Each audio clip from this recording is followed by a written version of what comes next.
Hi Sagittarius! Kamusta? Ito po si Divine Tarot 888 para sa iyong May kapalaran. Tingnan natin ang energies connected sa iyo ngayon o mga mensahe para sa iyo. Kamusta kayo guys? Comment present para alam kong nanonood kayo. Na-miss ko kayo, Sag. So we start the reading with message from the universe. I surrender to a power greater than me. So, alam mo, may mga pangarap ka sa buhay, pero you have to be patient. And sinasabi dito, surrender lang, hindi mo kailangan ipilit ang mga bagay-bagay. Kasi nangyayari naman kung ano ang meant to be na mangyayari. You are in a period of transformation. Kita mo merong butterfly. Yes, it symbolizes transformation. At yung sinasabi sa'yo is just surrender kay God. Okay. I find a deeper meaning and personal growth amid the discomfort. So may malalim na meaning ang mga nangyayari sa'yo.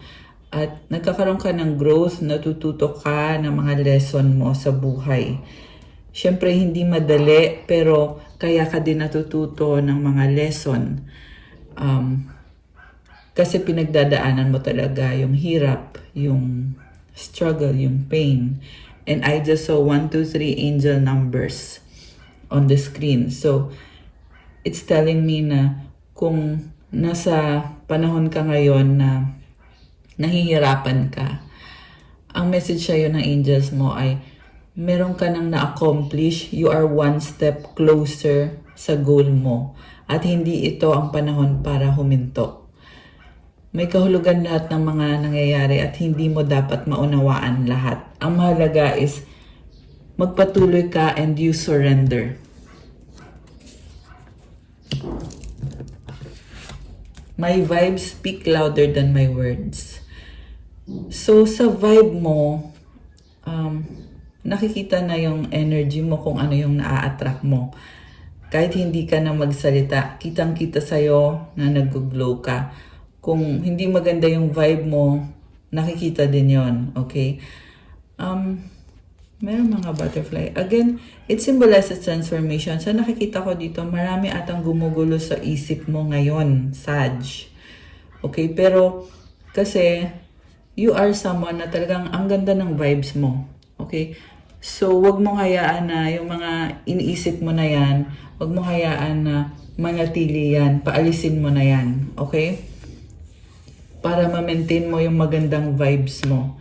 Sagittarius, isa sa pinakamagandang cards. For me, ikaw talaga yung may pinakamagandang vibes sa lahat ng mga zodiac sign. Yung mga Sagittarius na placement. Okay. Lalo na yung sun sign na Sagittarius. Uy, wait. Tumalon. Arrogance, not seeing flaws hinders growth. No limits to learn and improve. Humility, awareness, growth. So, sinasabi sa'yo na maging humble ka, mukhang meron kang nagawang pagkakamali. Kaya, parang hinahumble ka ng sitwasyon. Hindi naman sinasabi dito na naging mayabang ka or kung yun nga yung nangyari at hindi mo napansin. Kasi arrogance eh. Parang ang sinasabi lang ni universe sa'yo ngayon na gawin mo is kailangan aware ka na ganito yung ginawa mo, nagkamali ka, at aware ka ngayon na kailangan mong baguhin ito, na maging humble ka, at saka ka magkakaroon ng growth. The fact na alam mo na kailangan mong maging humble, yun na mismo yung growth. And kailangan alam mo yung mga limitasyon mo para matuto ka at mag-improve ka lalo. Mukhang meron kang maraming mga realization na maling pag-iisip mo or maling akala mo na kailangan mo lang, kumbaga kailangan mo lang bitawan yung maling paniniwala at magpatuloy lang. Okay. Yeah, merong maling paniniwala. Ayan nga yung nakikita ko.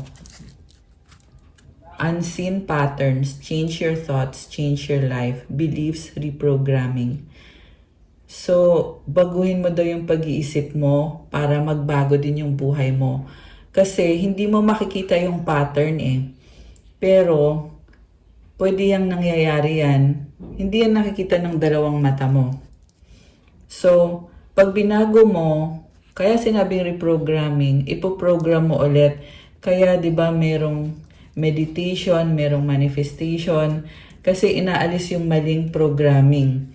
Yung mga pattern na hindi mo nakita pero hindi siya healthy sa'yo.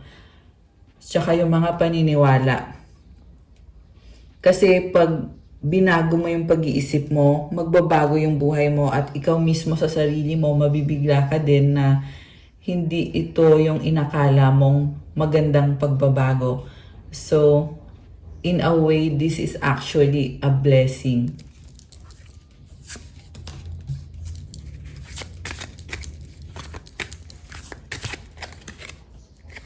Relentless craving. Addiction is a prison disguised as freedom. Consumed eroding habits. Okay. So, may mga ginagawa ka na prison disguised as freedom, sabi dito eh. Na-trap ka sa mga ginawa mo. Iba-iba kaya ng sitwasyon guys kasi marami akong nakikita iba-ibang sitwasyon kasi general reading to eh. So, i-apply nyo na lang sa bawat sitwasyon nyo yung mga messages na lumalabas sa reading or yung mga energies. Pero, yun na nga, yung nakikita ko dito, nagkamali ka ng action na ginawa mo. Kaya nakulong ka or parang pwede to merong literal na may ginawa tapos nakulong. Yung iba naman, nakulong ka sa sitwasyon dahil sa maling ginawa mo. Pwede may pinasok kang sitwasyon na akala mo ito yung magpapasaya sa'yo. May nakita din ako dito na relationship na yun na nga akala mo ito yung magpapasaya sa'yo and it turned out na hindi ka na makaalis sa taong yon or sa sitwasyon na yon. So, kailangan mong, it's a hard lesson for you na next time tingnan mo yung actions mo muna bago mo gawin. Ayan. Authentic self. Be yourself. Everyone else is already taken. Uniqueness, individuality. Sobra kang unique. And nakakatawa. Okay? Ang ganda ng ano mo. Ang ganda ng aura mo. Very confident. Hidden desires. Your deepest desires hold the seed to your potential. Longing, passion, fulfilled. Alam mo, malaki ang potential mo. At yung mga gusto mong mangyari, yan yung diyan magsisimula yung pagkamit mo sa mga pangarap mo sa potential mo. Kita mo itong puno na to, ang laki ng punong yan, di ba? Pero nanggaling yan sa isang buto or seed. Ayan, sabi dito, your deepest desires hold the seed of your potential. So, nagsisimulan as a seed ng potential mo. Eventually, unti-unti yan mag-grow over time hanggang sa dumating sa point na ganito na siya kalaki, naging isang higanteng puno na siya. Longing, passion, fulfilled. You have this passionate energy and this longing na gusto mo mangyari to sa buhay mo. Sinasabi dito, magaganap yan. Okay? Fulfilled. Ayan, oh. Alright. Isa pa, bago tayo tumingin sa tarot cards. Journey inward. The path to enlightenment starts within you. Introspection, growth. So, nagsisimula daw sa loob mo yung enlightenment. Bakit mo kailangan yung enlightenment? Para maliwanagan ka, para ma-heal ka, at ma-attract mo pa yung mga blessings. So, kailangan mo ng introspection or pag-isipan mo yung mga nangyari sa'yo, kung ano yung mga naging desisyon mo, yung mga taong nasa paligid mo, kung ano yung mga influence around the decisions na ginawa mo. Kasi merong growth na nangyayari sa'yo ngayon. Wow naman! So, very practical din ang energy ngayon kasi nasa Taurus season tayo. Okay, ito pa, gustong lumabas ng huling card na to. Self-reflection. Ayan, nagme-meditate ka na dito. May bubble. It's your protective bubble na lahat ng mga energy mo at mga pag-iisip mo ay positibo. So, walang makakapasok na, alam mo na, walang ibang makakapasok dyan. Puro positibo lang lahat at yung galing kay God lang lahat. Looking inward helps you see what to improve to make better choices. Awareness, improvement. Okay, unti-unti kang nag-i-improve. Sabi ko nga may growth eh. Actually, it's the same message. Pero pinakita lang dito na nagme-meditate ka. Or kung hindi mo pa yun ginagawa, so sinasabi na dito na kailangan mo yung gawin. Yung self-reflection, yung meditation. Kasi healing process yan, hindi yan parang laro lang na meditate. At it regulates your nervous system, kaya gumaganda yung kalusugan mo. Kapag ginagawa mo yung meditation, kahit yung deep breathing meditation, or actually marami pang ibang kinds of meditation, mahanap mo yan sa all over the social media or lalo na dito sa YouTube. So, ayan, lalo na kung first time mo pa lang, so itry nyo yun guys. Pero, kung ginagawa mo na to, kahit na yung mag-iisip ka lang, pahinga ka lang at nagbe-pray ka lang, meditation na yon. At, or yung journaling, maganda yung nagsusulat ka sa journal mo. Okay, nakakatawa. So, tingnan natin from the tarot. Okay, wait lang. Ito nag-slide kasi tong card na to may message dito Anger. Your expectations are not met, creating frustration. Express it in a healthy way. Release, growth, balance. So, yung expectation mo ay hindi nangyari. Ano ngayon ang gagawin mo? So, kailangan ilabas mo yon, yung frustration. Ilalabas mo pero sa paraan na healthy. Paano? So, balance, maging practical ka. Actually, ikaw na nga ito ganito na yung energy mo, marunong kang bumalanse, Sagittarius. So, may kailangan ka ding i-release. And, be aware lang. Okay? So, aalisin ko muna to guys kasi kuha tayo ng message from the tarot cards. Oh, I just saw 222. Ayan na naman, angel numbers. And also 123. Okay, alisin ko muna to. Ayan, okay. So, energies connected to Sagittarius.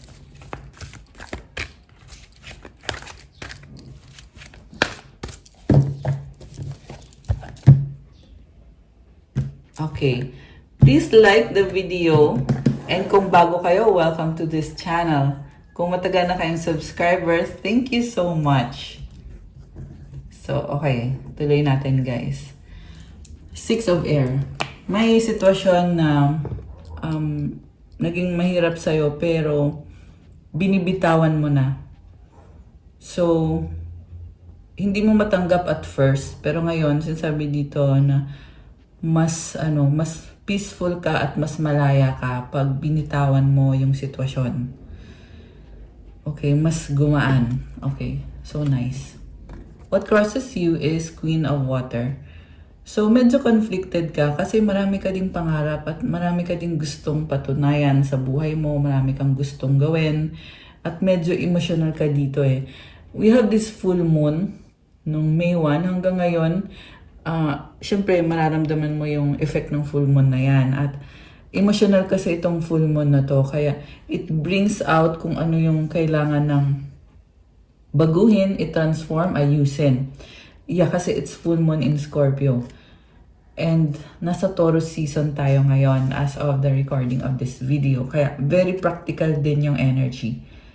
So, I feel like may mga luxuries na very tempting para sa'yo. Kailangan mong iwasan yon. Or siguro nga, nasa detox process ka. So, merong transformation na nangyayari. And I feel like marami pang transformation ang nangyayari, Sag. Tingnan natin tuloy natin. 6 of Earth. 2 of Fire. 9 of Air. Empress. Wow! Okay. Nice. Queen of Air. Okay, so bottom of the deck, tingnan natin yung overall energy. Queen of Earth. Wow. So, Sagittarius, yung energy mo dito is very practical, very serious, focus sa career, sa finances, stability, and growth. Alam mo, meron kang karmic lesson, yan yung naririnig ko eh. So, may mga responsibilidad na kailangan gampanan mo. Pero, well, normal lang yan, guys. Life is happening for you. You should be thankful sa mga blessings. Actually, yung energy mo dito, sobra kang practical at independent. Dumating ka sa point na kaya mo nang ipaglaban yung sarili mo or kaya mong tulungan yung sarili mo. Yun pala yung sasabihin ko. Page of Water. Okay. So, actually, exciting to para sa'yo. Blessing to para sa'yo. Kahit sabihin na natin, oo, challenging, maraming kailangan ayusin. Pero it's a blessing and kailangan mo ding makita yon at i-appreciate yon. Kasi pag na-appreciate mo yon, mas magiging positive yung tingin mo sa buhay mo, sa sitwasyon mo. Meron kasi dito na parang naging stagnant. Feeling mo naging stagnant ka or boring, ganon. Pero sinasabi dito, ang ganda nga ng aura mo eh. Actually, confident naman talaga yung energy mo. Kasi sa recent past mo, the Empress yung pinakaunang card mo dyan. Okay, ilagay ko muna to dito sa gilid. So, sa recent past, this talks about overall sa life mo, pero yung nakita kong mga energies din dito, more on sa career mo eh. You have abundance. So, dati pa lang, mayaman ka na, masagana ka na, maganda yung kalusugan mo. Okay. And then, syempre, along the way, may mga challenges. Pero ngayon, you are growing into the person na mas positibo mag-isip at focus ka lang talaga sa positibo. Okay? Yun yung pinaka-message sa'yo dito. Sa dulo, magiging malaya ka.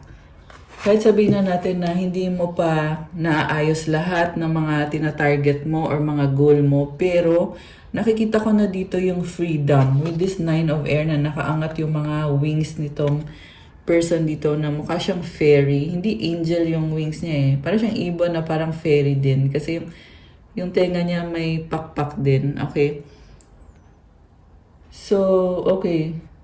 Yung tenga may pakpak. Meron dito guys na may mababalitaan kayo sa near future na pwede yung balitang yan ay magbibigay ng kalayaan sa'yo. At connected sa pera. Wow naman! Okay. Syempre guys, kailangan mong magpatuloy. Hindi porket may lumabas na magandang balita ay alam mo na, ang sinasabi ko lang is mag-focus ka dito sa ginagawa mong napaka-positibo kasi meron talagang benefit sa dulo. Okay, marami ka ding mga pangarap at medyo meron ako nakita dito na nalulungkot kasi nga nagsistruggle ka. Okay, lalo na yung sa finances mo.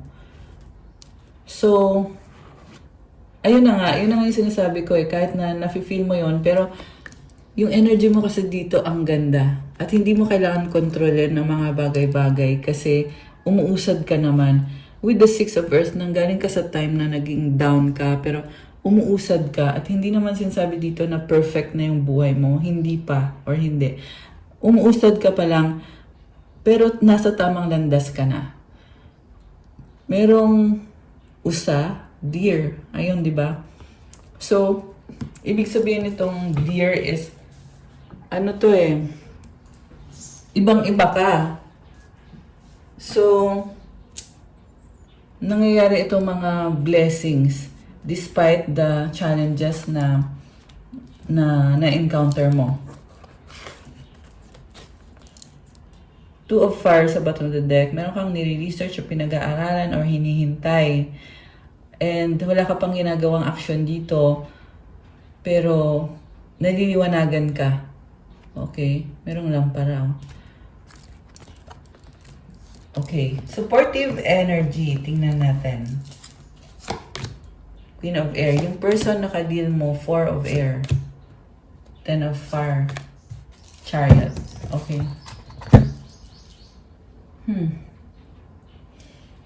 So, Queen of Air yung energy mo. Sobrang serious ka dito. May nakita ko dito na nagkaroon ka ng relationship pero you chose na iwanan mo siya. Or pwede ding ikaw yung, pwedeng, basta nag-separate kayo. Yun na lang to make it short. Nag-separate kayo ng person. It's either iniwan mo siya or siya yung umalis. Okay? So, sinasabi kasi dito na natuto ka din sa mga nangyari sa inyo nung person na yon sa past connection ninyo. Okay? Yung person na kadil mo ngayon, nag-heal siya ngayon, 4 of Air. Mukhang meron siyang temporary na pinagdadaanan na problem. And medyo emotional, parang lumuluha eh. Ang ganda ng angel wings niya. So, I feel like this is someone na talagang malaki ang potential nitong person na kadil mo.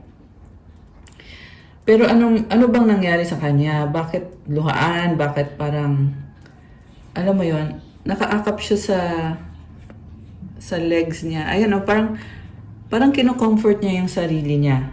Nasa healing process at sabi naman dito temporary lang yan eh. Tinatry naman niyang ayusin, binabalanse niya at nagiging mas matalino siya sa buhay niya, sa mga desisyon niya. Okay, yan yung energy ng person na kadil mo. And ang nakita ko dito, ang nangyari sa inyo, okay, ang nangyari is, sa past, minahal ka niya, pero nagkaroon kayo ng misunderstanding, pero sa current, parang andun na yung pagpapatawad. And eventually, sa near future, matatanggap nyo na yung isa't isa, matatanggap nyo na yung sitwasyon ng bawat isa. So, yun. Nakita ko talaga sa past, minahan yung isa't isa.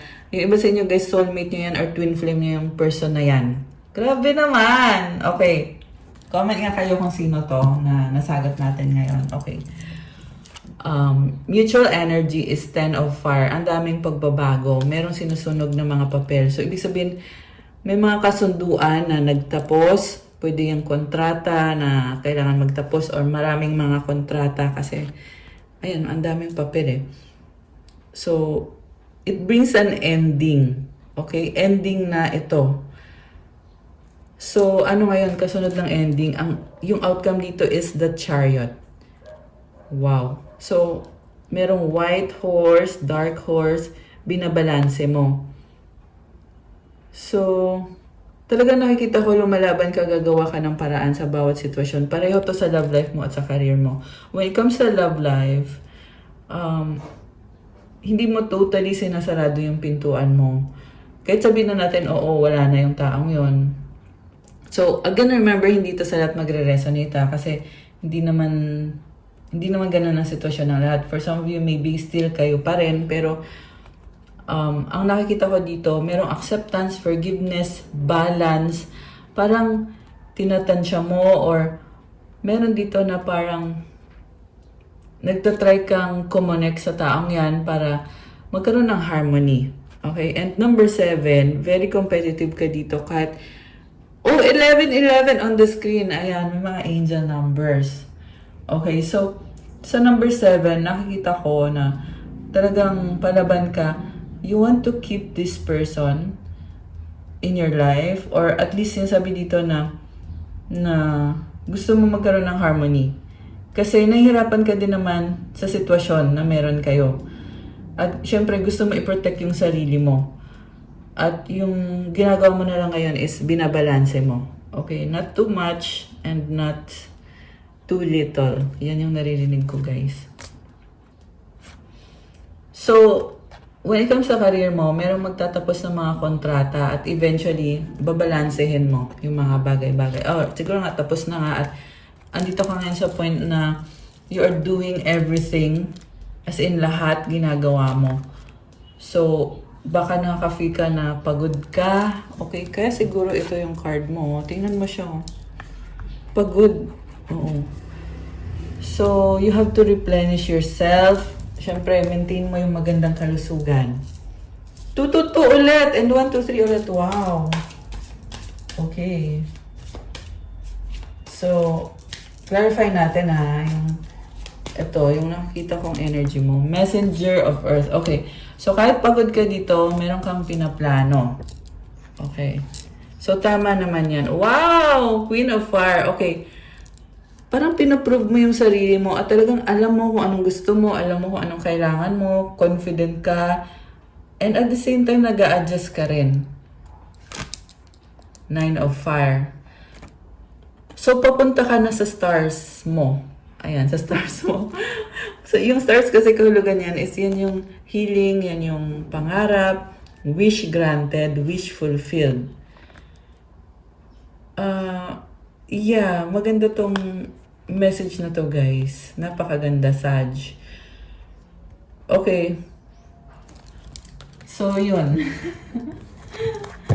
Huwag natin pangunahan kasi kailangan mo pang, marami ka pang kailangan gawin. Ayan. So, pwede ka din naman, ayan guys, yung iba sa inyo na nagtatanong about private reading, you can book a private reading kung gusto mo ng sa'yo lang mismo yung mensahe. Nasa ano pa rin tayo, extended promo for the private reading hanggang May 15, may 15% discount. Ayan guys.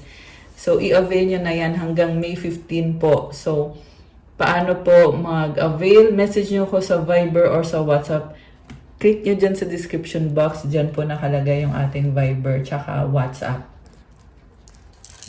Ace of Fire. You are following your heart, Sag. Yun talaga yung calling sa'yo eh. Na ito, dito ka sa landas na to, follow your heart. Tingnan natin na. Kahit na napapagod ka, eventually, saan ka ba patungo? Tingnan natin. Five of Fire. You are really trying. Andito na naman yung butterfly, fairy, or moth. Ayan o, may mga wings siya o. So, number 5 is a challenging situation or person. Pero, ang sinasabi dito, this will be a blessing in the end.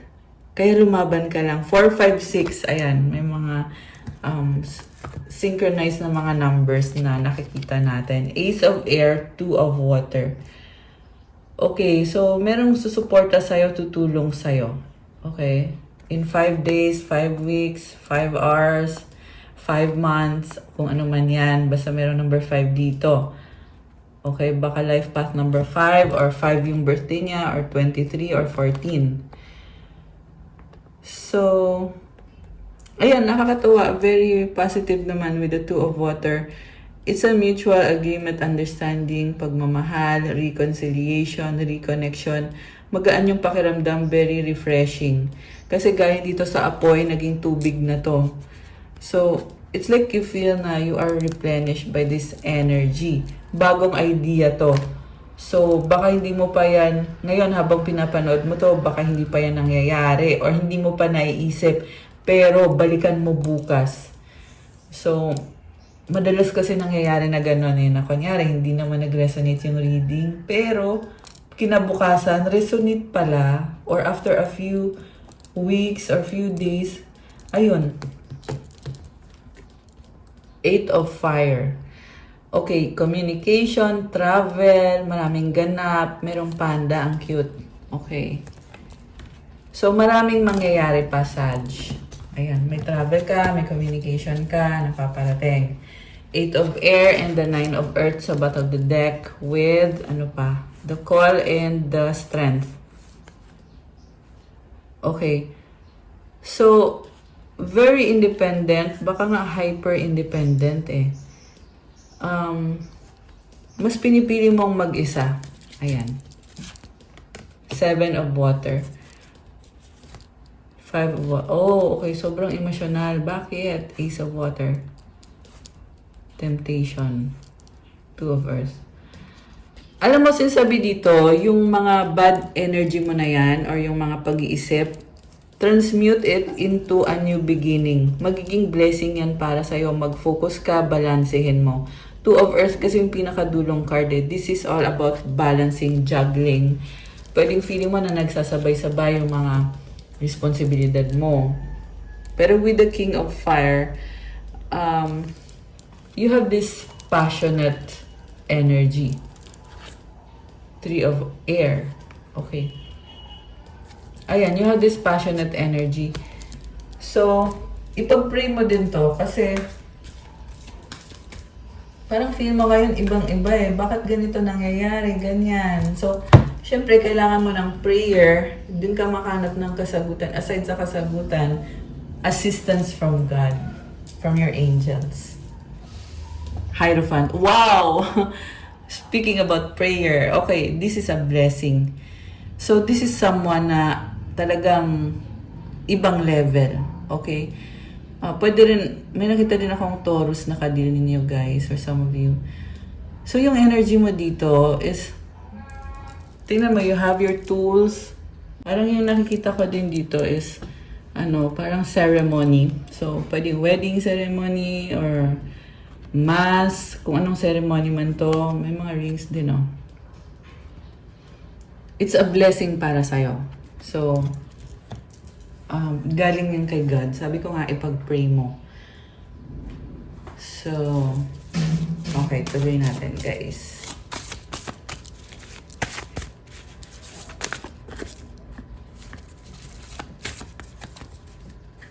Confidence is your key to success, new moon in Leo. Your commitment is being tested first quarter moon. Believe in the impossible, blue moon. Your hard work is paying off, new moon in Capricorn.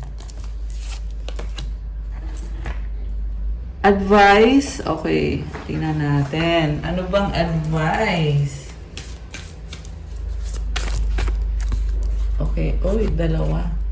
Being enough. The innermost heart says, you are enough. Nowhere to go, nothing to get, nothing to change. No need to grow more deserving. You, yes, you are love. Grabe naman to. Sapat ka na eh. Wala ka nang hahanapin. Wala ka nang kailangan gawin. Nasa sayo na din mismo yung love. So, take a moment to appreciate yourself. Sapat ka na. So, ayun, meron parang pawisan yung nakikita ko. So, siguro nga nafe-feel mo yung pagod, pero alam mo, have faith kay God. Okay? God will sustain you. Na kahit na meron kang nafe-feel na napapagod ka, pero kaya mo magpatuloy at yung mga dahon-dahon na yan, it symbolizes being grounded and being practical. So, mukhang yun yung mensahe ngayon. Service, you stop using the universe to try to get what you want and start asking love to use you. You offer all and want to be of service. Ironically, many desires become fulfilled without grasping or manipulation. Wow. So, kailangan daw i-offer mo yung sarili mo. Kung ano yung pwede mong gawin, pwede mong itulong. Kasi mabibigla ka na, wow, 111 on the screen. Kanina nakita ko din ulit, 123 talaga umulit. Nung nag-pause ako saglit. Ayan, tapos ngayon 111. Ayan, 123 na naman. 123 guys. Sinasabi talaga sa'yo, Sag, na yung mga effort mo, huwag kang manghinayang. Nararamdaman mo yung pagod, pero kasi andyan talaga si God, andyan ang mga angels mo, binibless ka. Siguro kailangan mo lang din maging matalino, magkaroon ng strategy para hindi ka napapagod, di ba? Siyempre, like I said, yung prayer tsaka yung meditation. May butterfly. Ayan, transformation. So, mafe-feel mo dito na malaya ka. Basta magpatuloy ka lang i-offer mo yung sarili mo. Keep going. Pray. Ayan. Kuha tayo ng kasagutan sa wish mo. Okay. Tingnan natin. Actually, last advice na yun eh. Pero, tingnan natin na something's telling me na tingnan yung sagot sa wish. Okay.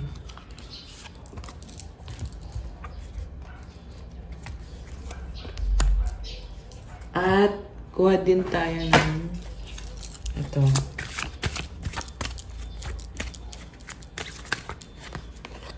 So, comment kayo guys kung nagre-resonate ba itong reading na ito kasi hindi ko alam. Let me know. Gamitin natin itong magandang vibes na oracle messages na ito. Galing to sa kaibigan kong Buddhist na monk. Okay. Dalawang message para kay Sag. Instead of challenging others, challenge yourself by renouncing your selfishness and bad habits. A bright future shall lie ahead. Okay, i-challenge mo daw yung sarili mo, maging mabuti kang tao. Kasi magkakaroon ka ng magandang future. Ayan, 1, 2, 3 na naman. It is better to develop affinities than make enemies. Practice the 3 acts of goodness. Do good deeds, speak good words, and think good thoughts. Exercise the 4 givings. Give others faith, give others joy, give others hope, and give. Wow naman. So, maging aware ka sa ginagawa mo at dapat mo kasing gawin is yung mabuting gawain. Siyempre kasama na yung pagtulong, di ba? Good deeds. Pangalawa, good words. Ibig sabihin yung salitang lumalabas sa bibig mo ay mabubuting salita, positibo, at magandang mga words. At yung pangatlo, magandang pag-iisip. So, ibig sabihin yung iisipin mo lang ay yung positibo. Ayan. Which is nakita naman natin yan dito sa reading mo. Tapos, yung forgivings, yung pagbibigay, magbigay daw ng faith, joy, hope, at magbigay lang kung anong pwedeng ibigay mo. Meron pa pala 5 harmonies. Individual harmony, achieved through well-being. Family harmony, achieved through deference. Interpersonal harmony, achieved through respect. Social harmony, achieved through cooperation. World harmony, achieved through peace. Siguro nga, you are being pulled on all these different directions na kung paano mo i-handle or paano mo makakadil yung mga tao sa paligid mo, yung community, family, yung sarili mo. So, you just have to calm down, okay? Ang mahalaga, alam mo kung ano yung dapat mong gawin. Positibo, alam mo kung dapat mong isipin. Anong dapat na sasabihin mo? Positive din. Ayan. So, ready na ba kayo? Nabuksan natin ang sagot sa wish nyo. Comment, ready now. Okay, ito na. Buksan ko na. Ang sagot sa wish mo ay don't stop. Ibig sabihin, magpatuloy ka. May kailangan kang gawin ngayon at ipagpatuloy mo yan at huwag kang hihinto. 333 on the screen now. So, you are on the way to abundance. Basta, nagpatuloy ka lang. At kung kailang mangyayari ang wish mo, you are ready. Wow naman, okay. Ibig sabihin, you have all the tools. At ang advice sa'yo ay recovery. So, ang recovery, hindi naman to madali eh. So, pero ang mahalaga, mayroong recovery. Kesa naman wala, di ba? So, dapat i-pray mo kay God. Sabihin mo, God, thank you, may recovery. Nagre-recover ako unti-unti. Or mas lalo ako nagre-recover. Yun. So, don't stop. Magpatuloy ka. Tingnan mo, may mga rainbows, na parang wings. Yung rainbow symbolizes na paparating na yan kung ano itong tina-target mo na parang nakatiptoe ka, so ingat na ingat. Okay? Pero, there's a rainbow. Ibig sabihin, nakikita mo, natatanaw mo na ito yung mangyayari. Wow naman! Okay. Count your blessings. Thank you, universe and angels, for blessings in my life. The blessings in my life. Oh, wow! Earth angel. Oh my gosh! Ayan, I love it. May hawak siyang globe. So, alam mo, ipagpatuloy mo yung pagiging earth angel mo, yung positive energy, positive aura, yung pagtulong mo sa mga iba-ibang mga tao. May life purpose ka bilang an earth angel. You are a blessing. So, also, be easy on yourself and love yourself because you are a blessing. Thank you, angels, for inspiring me to be more like you. Comment, I am an earth angel to claim this and comment. Thank you, angels, for inspiring me to be more like you. Ayan, I love it. So, that's all for your May Kapalaran Sagittarius. Please like, comment, subscribe, hit the notification bell. Kung kailangan nyo ng one-on-one session, kung gusto mo na ikaw mismo yung i-reading, book a private reading with me. Extended po yung promo ngayon. 15% sa mga bagong subscribers. At hanggang May 15 po ito kasi in-extend natin. Nung nakaraan kasi hanggang April 30 lang yun eh. Pero ayun nga, kasi marami pang nagme-message talaga na mag-a-avail or gustong humabol. Click nyo lang sa description box, dyan yung makikita yung Viber ko para sa mga bookings. Check out my Instagram if you want to start your crystals journey. May marami at iba-iba ang ating mga crystal bracelets na galing pa sa iba-ibang lugar, iba-ibang bansa. Blessed with special prayers and mantras and rituals. Also, pang lifetime mo na din tong mga crystals na to, iba-iba din ang benefits. Tingnan nyo sa Instagram, nakalagay lahat yung mga iba-ibang benefits para sa'yo. Thank you again, Sagittarius. I love you guys. Sobra ko kayong na-miss. As in, yeah. So, comment nyo nga kung na-miss nyo din ako. Wow, may ganun. So, ayun, I love you so much. God bless you all. Stay safe. Have a good day. Thank you, thank you. Bye!